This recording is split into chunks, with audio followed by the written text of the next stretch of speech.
Voilà, donc là, on est à une tension de 520 kg. La norme réglementaire, c'est 500 kg pendant 15 secondes, sans allongement ni déformation. C'est un petit ancrage qui peut sauver des vies, la partie visible d'un tout nouveau système d'évacuation, ou plutôt d'auto-évacuation en cas d'incendie. On suit la première étape qui consiste à prendre notre appareil équipé d'un mousqueton automatique et du petit pense-bête qui va bien. On vient l'accrocher directement à notre ancrage et là on est prêt à passer la sangle d'évacuation. Et ensuite il suffit de passer par la fenêtre.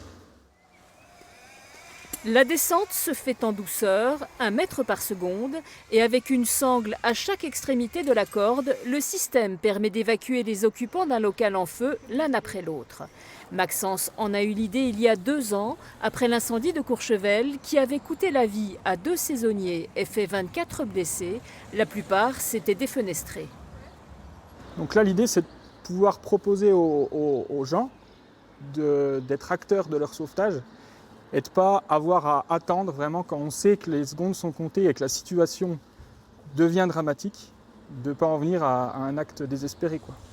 Le kit a été conçu avec les pompiers de Tignes, où le jeune homme est pisteur secouriste. Il est destiné à des hôtels, des bureaux ou des résidences locatives. À Pontarlier, c'est dans cet immeuble que le premier vient d'être posé, à la demande de ce propriétaire qui loue un appartement. Ici, on est au dernier étage d'un immeuble qui, en cas d'incendie, pourrait être un piège.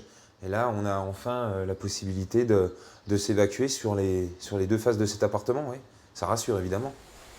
Le système permet de descendre d'un immeuble de 300 mètres de haut et supporte un poids de 130 kg. Maxence espère maintenant l'exporter dans les grandes villes où les accès aux immeubles sont parfois très compliqués pour les secours.